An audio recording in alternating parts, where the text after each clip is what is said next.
They say if a deal looks too good to be true, it probably is. But for Mark and Sarah, the pristine white house at the end of a secluded suburban road didn't look like a scam. It looked like a miracle. A dream home for a fraction of its value, waiting for a young couple to start their lives. But as the sun dipped below the horizon on their very first night, the silence of the suburbs began to scream. What they didn't know, what the real estate agent dared not mention, was that they weren't just buying a house. They were moving in with a secret that was never meant to be thawed. A secret hidden directly beneath the floorboards of their master bedroom. Tonight, we dive into a story of greed, betrayal, and a coldness that no heater can touch. This is the case of the silent tenant in the deep freeze. The coffee shop was buzzing with the usual Saturday morning crowd, but Mark and Sarah barely noticed. They were staring at their phones until a sharp honk made them jump. Behind them was Julian, a close friend and real estate agent. Julian hopped out of his car, looking frazzled. "I am so sorry. Guys, Saturday traffic is a nightmare, and my phone died on the way. Please tell me you didn't wait too long." Mark checked his watch and waved it off with a smile. "No worries, Julian. Only about 30 minutes. We're just anxious to see the place." Julian nodded, gesturing toward his car. "Hop in your car and follow me. It's only about 2 miles from here, tucked away in a quiet pocket of the suburbs." As they drove, the dense rows of shops and apartments began to thin out, replaced by a paved, private road lined with ancient, overhanging oak trees. Sarah leaned toward Mark, whispering so Julian wouldn't hear. "I didn't know there was a neighborhood this secluded, so close to the city. It's almost too quiet, don't you think?" Mark, focused on Julian's taillights, just shrugged. "It's peaceful, Sarah. Think of the fresh air." 15 minutes later, they pulled up in front of a pristine, whitewashed ranch-style house. It was surrounded by lush greenery, looking every bit like the dream home they had talked about for a decade. Sarah's eyes lit up. "Mark, it's beautiful, but can we actually afford this? Did you tell Julian our budget?" Mark felt a twinge of doubt. "I told him $500,000 max. Honestly, this looks like $1 million listing. I don't get it." Julian opened the front door and waved them in. "Come on in. Check out the interior first." Mark pulled Julian aside, looking sheepish. "Look, Julian, we've only been stable for a year since the business took off. We don't have that old money cushion. This house is too much." Julian laughed, clapping Mark on the shoulder. "Relax. The owner is in a massive hurry to sell because of some legal debts. if you can do a cash closing, he's willing to let it go for $650,000. I might even be able to squeeze him down to $600,000 for you." Sarah and Mark exchanged stunned looks. It was a steal almost suspiciously so. They walked through the house, 2 spacious bedrooms, a modern kitchen, and an integrated smart home system. Sarah was sold, but a cold breeze seemed to follow her from room to room. Julian sensed their hesitation. "The market is hot, guys. A house this size, this modern, for this price, it won't last 48 hours. Mark slipped Julian a few $100. "Hold it for us until Monday. We need to check our savings and talk to the bank." Julian pocketed the cash with a wink. "For you done, but don't wait too long." After they left, Mark and Sarah didn't go home. They circled back. They had a habit of doing their own reconnaissance on a property. They saw an elderly neighbor, an old man in denim overalls tending to a rose garden a few houses down. Mark pulled over. "Excuse me, sir, we're looking at the White House down the street. Do you know anything about it?" The man looked at them with sharp, guarded eyes. "Buying, are you? It's a fine house, built about 2 years ago. The couple who lived there." They kept to themselves, very high-tech types, always receiving packages. Then the husband got caught up in some crypto scam or high-stakes offshore gambling. Lost everything. Heard he had to sell fast to stay ahead of the creditors. Just make sure the title is clean before you sign. That night, as Sarah lay in bed, she couldn't shake the feeling. A house like that, for that price, it feels wrong. Mark was scrolling through his laptop. "I checked the neighborhood, crime maps, and public records. No reports of violence. No major issues. Julian said they just want out. Let's do it. We've worked 10 years for this." Sarah eventually nodded, drifting into a restless sleep. They had been married for a decade, saving every cent from their jobs at the factory and their side hustle selling artisanal craft drinks. They had delayed having children just to get to this point. This house was supposed to be the beginning of their real life. The move was a blur. They changed the locks, trimmed the hedges, and threw a small housewarming barbecue for their close friends. Everyone left early, leaving the house silent. Sarah lay on the bed, exhausted but happy. "I can't believe it's ours." Mark kissed her forehead. "Told you, it's real." But as the lights went out, the atmosphere shifted.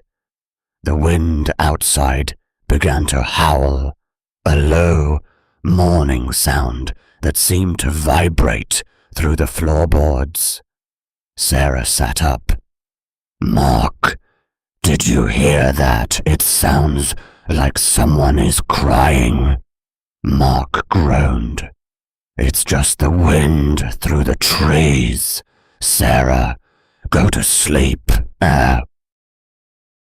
But Sarah couldn't sleep. Over the next month, she became a ghost of herself. She suffered from chronic insomnia, her nights filled with vivid, fragmented dreams. On a Saturday night, while Mark was watching a late-night game, Sarah was in the kitchen prepping their signature craft sodas for a Sunday market. She heard the distinct sound of glass shattering in the living room. She ran out, but Mark was calm. "I didn't hear anything, Sarah. You're stressed." She checked every corner. Nothing was broken. "I swear I heard it," she whispered. The next morning, things got worse. Sarah went to the fridge to grab the batches of cream soda she had made. The bottles were cold, but when she opened one, a foul, acidic stench filled the room. The entire batch had curdled into a thick, slimy mess overnight. "Mark, look at this. The fridge is fine, but the drinks are ruined."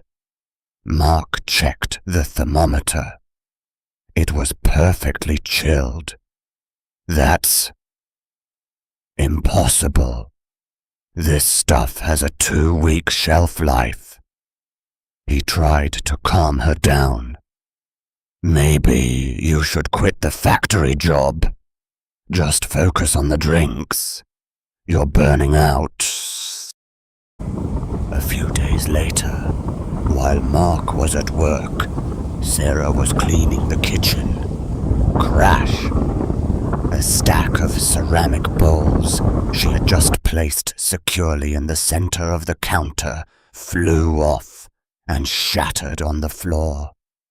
A cold draft swept through the kitchen, and Sarah felt a pair of invisible eyes on her as she bent down to pick up the shards. A piece of glass sliced deep into her hand. She gasped, clutching her bleeding palm, and then she heard it heavy, wet footsteps directly behind her. She spun around. No one was there. That evening, Mark came home looking grim. "My dad had an accident back at the farm. He fell off a tractor and broke his leg. I have to go down there and help my mom for a few days." Sarah felt a spike of terror. "Mark, please don't leave me here alone. Something is wrong with this house." Mark sighed, hugging her. "It's just your nerves, honey. Stay with your sister if you're scared, or I'll have my brother, Tyler, come stay on the couch. I'll be back before you know it."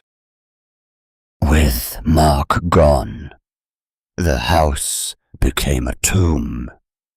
At 3 a.m., Sarah was jolted awake by the sound of a violent struggle, the sound of furniture being overturned, and a woman's muffled screams. She ran to the kitchen, but the house was still. When she returned to the bedroom, a figure was standing at the foot of her bed. It was a woman with long, dark hair and a beautiful face, but her eyes were hollow and leaking dark. Viscous fluid. The figure pointed toward the floor and began to sink into the hardwood. Sarah screamed, "Don't go," and lunged forward. only to wake up face down on the floor in the exact spot the woman had disappeared. She tried to call Mark, but she didn't want to worry him while he was dealing with his father. She spent the next day in a trance. In the afternoon, she went to the front gate to do some gardening, trying to feel normal. A man in his 30s, wearing a grey jogging suit, stopped at her fence. "Beautiful house," he said, his eyes lingering on her a bit too long. "I'm Simon. I live in the blue house down the street. I used to see this place empty all the time. Glad someone moved in." Sarah felt a chill. Simon's smile didn't reach his eyes. Suddenly, a loud bang echoed from inside her house. She didn't say goodbye. She just ran inside and locked the door. In her bedroom, the white figure appeared again. This time, the woman was horrific. Her eyes were glowing red with fury, and blood was pouring down her neck. She reached out a clawed hand and whispered in a voice that sounded like grinding ice, "Help me. Find my body." Sarah collapsed, her mind finally breaking under the weight of the haunting. When Mark couldn't reach Sarah for 24 hours, he called his brother, Tyler. "Go check on her. Now." Tyler arrived to find the gate locked, but the front door wide open. The house was pitch black. He heard a rhythmic, wet thumping coming from the master bedroom. He found Sarah huddled in the corner, her eyes vacant, scratching at the floorboards until her fingernails bled. She didn't recognize him. She just screamed, "It's under the bed. It's in the cold." Mark rushed back to the city. Sarah was hospitalized with severe clinical depression and acute psychosis. But Mark knew better. He remembered a story his father told him about a local paranormal consultant, a man named Elias, who specialized in cleansing old properties. Mark called him. Elias arrived at the house at midnight. Sarah, who had been discharged but was still in a catatonic state, suddenly stood up when Elias entered. Her eyes turned a deep, unnatural crimson. She let out a guttural roar that didn't belong to a human. Elias didn't flinch. He produced a heavy iron crucifix and a bundle of dried sage. He began to chant, his voice booming through the house. The entity inside Sarah fought back, throwing furniture with telekinetic force. Elias shouted, "Why are you here? What is your name?" through Sarah's lips. A sobbing voice replied, "I am Mia, my husband. He took everything. He killed me because I wanted to leave. He hid me in the dark." Elias turned to Mark. "She's pointing to the master bedroom. There's a concealed cellar." They moved the heavy king-sized bed. Beneath it was a rug, and beneath that, a seamless wooden hatch. They broke the lock and descended into a hidden basement. The air was freezing. In the corner was a large commercial chest freezer, the kind used for meat storage. The police arrived an hour later. Inside the freezer, they found the frozen, dismembered remains of Mia, the previous owner. Scattered around the cellar were hundreds of boxes of counterfeit pharmaceuticals and luxury goods, the husband's illegal business. Simon, the jogger from down the street, was actually the husband. Simon. He had been staying in a nearby rental, watching the house to make sure no one discovered his secret. He was arrested that night, trying to flee the state. Sarah's recovery was slow, but once Mia's body was given a proper burial, the heaviness in the house lifted. However, Sarah couldn't stay there. They moved back to the countryside. A few months later, they received 2 pieces of news.